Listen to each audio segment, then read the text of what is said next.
कक्षा 7 और 8 विषय हिंदी व्याकरण।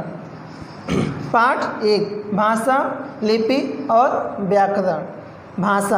भाषा वो साधन है जिसके द्वारा हम अपने विचारों को आदान प्रदान करते हैं, उसे हम भाषा कहते हैं। लिपि वही भाषा, जो भाषा लिखित रूप होता है उसे हम लोग लिपि कहते हैं। व्याकरण भाषा और लिपि के तालमेल को व्याकरण कहते हैं, यानी कि वाक्यों को शुद्धिकरण करके जो वाक्य लिखा जाता है उसे हम व्याकरण कहते हैं। भाषा आइए इस भाषा को हम विस्तार रूप से समझते हैं। जिस साधन से हम अपने विचारों को एक दूसरे तक पहुंचाते हैं और ग्रहण करते हैं उसे हम भाषा कहते हैं। जैसे कि बोलकर या लिखकर जब अपनी बातों को हम व्यक्त करते हैं तो उसे भाषा कहते हैं। दूसरे के विचारों को सुनकर या पढ़कर समझते हैं या समझाते हैं उसे भी भाषा कहते हैं। भाषा के 2 भेद होते हैं, मौखिक और लिखित। मौखिक भाषा में हम अपने विचारों को बोलकर आदान प्रदान करते हैं, उसे हम मौखिक भाषा कहते हैं। जैसे कि इसमें लिखा हुआ है, इसे अनुकरण करके सीखा जाता है। अनुकरण करके हमारे घर में जब हमारे छोटे बच्चे घर में रहते हैं तो हमारी बातों को ध्यानपूर्वक सुनते हैं, यानी अनुकरण करते हैं। हमारे द्वारा कही गई बातों को वो सीखते हैं, उसी को हम अनुकरण कहते हैं।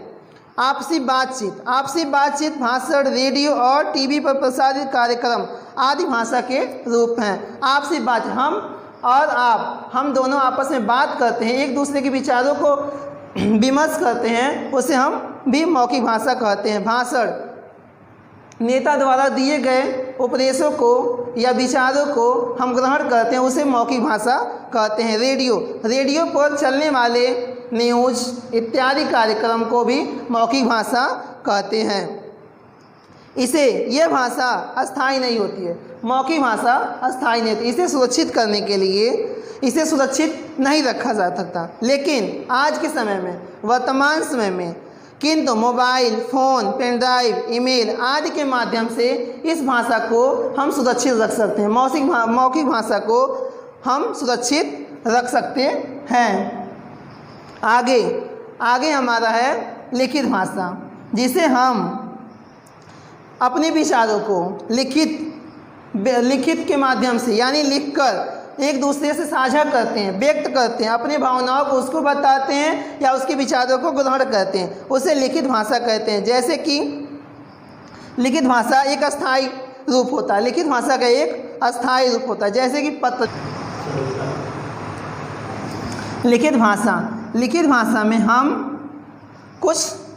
भाषा में हम अपने विचारों या विवेक को लिखते हैं, जो अक्षरों के माध्यम से होता है। अक्षरों को लिखते समय हम उसमें त्रुटियां देखते हैं, इसमें क्या त्रुटियां हैं, उस त्रुटियों को व्याकरण के माध्यम से शुद्धिकरण करके हम अपने विचारों को लिखित रूप में लिखते हैं। जैसे कि पत्र लिखते हैं तो हम उसमें यह ध्यान देते हैं कि हम शब्दों का तालमेल सही कर रहे हैं या नहीं, तो हम व्याकरण की सहायता से उस त्रुटियों को दूर करते हैं।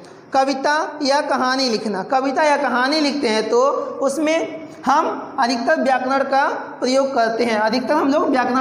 करते हैं। उसमें कविता जब लिखते हैं तो लिखते समय हम हास या वीर रस का उदाहरण देते हैं, तो व्याकरण के माध्यम से उसको सही स्थान पे लगाते हैं।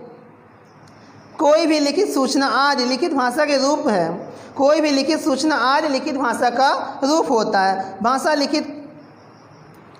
लिखित भाषा का प्रयोग करने के लिए व्यक्ति पढ़ा लिखा होना चाहिए। लिखित भाषा का प्रयोग अधिकतर पढ़े लिखे ही व्यक्ति करते हैं, न कि निरक्षर, अनपढ़ व्यक्ति तो हमेशा मौखिक भाषा में ही बातचीत करता है, लेकिन एक शिक्षित व्यक्ति हमेशा लिखित रूप में ही अपने विचारों को आदान प्रदान करने की क्षमता या योग्यता रखता है।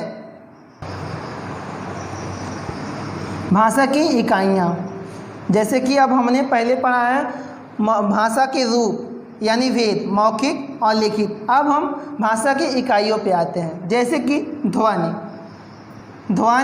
वर्ण, शब्द, पद और वाक्य।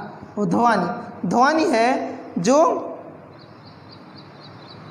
अच्छा, तो ये जो रुकिए हमने भाषा की इकाइयाँ बताई सर, हाँ ये इन्हीं से मिल करके भाषा का निर्माण होता है। हाँ, तो ध्वनि जो हमारे कानों में सुनाई देता है, यानी मुख से निकलने वाली प्रत्येक स्वतंत्र ध्वनि है ना, प्रत्येक मुख से बोले ध्वनि जो हमारे मुख से स्वतंत्र रूप से निकलते हैं उसे हम ध्वनि कहते हैं। जैसे कि ओम।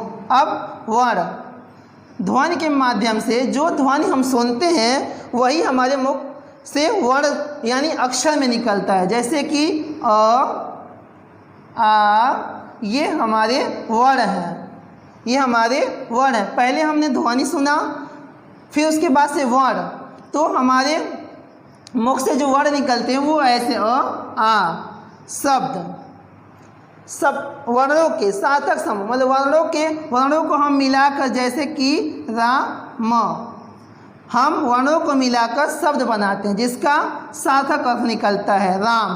राम में सर रो वर्ण है। हाँ, वर्ण है, र वर्ण है, र पर आ की मात्रा, रा म, राम, ये इसका सार्थक रूप है राम। पद, अब हम आते हैं पद पर। पद है जो वाक्य में प्रयुक्त शब्द के व्यवहारिक रूप को पद कहते हैं। जो हम वाक्य लिखते हैं उसमें प्रयुक्त शब्द जो होता है, व्यवहारिक शब्द को हम पद कहते हैं। जैसे कि परी ने खाना खाया, इस वाक्य में परी खाना खाया पद है तथा ने परसर्ग है। जैसे कि ने जो शब्द है वो परी और खाना यानी दोनों को संयोजक कर रही है, यानी कि जोड़ रही है। परी ने खाना खाया, इन दोनों का सार्थक अर्थ निकला, यानी ने जोड़ रही है। अगला है आपका वाक्य का अर्थ है विचारों को अभिव्यक्त करने, अपने विचारों को हम अभिव्यक्त करते हैं, उन शब्दों को हम वाक्य कहते हैं। लेकिन जब वाक्य का प्रयोग करते हैं तो उसका अर्थ स्पष्ट निकलना चाहिए। शब्दों का जो समूह होता है उसे हम वाक्य कहते हैं, और वाक्य का जो सार्थक अर्थ निकलता है उसे ही हम वाक्य कहते हैं। शब्दों का जो सार्थक अर्थ होता है उसे सहायता से ही हम शब्दों का ताल में बैठाते हैं, उस वाक्य कहते हैं। जब हम शब्दों का सार्थक शब्द लिखते हैं तो वाक्य बनता है। जैसे राम ने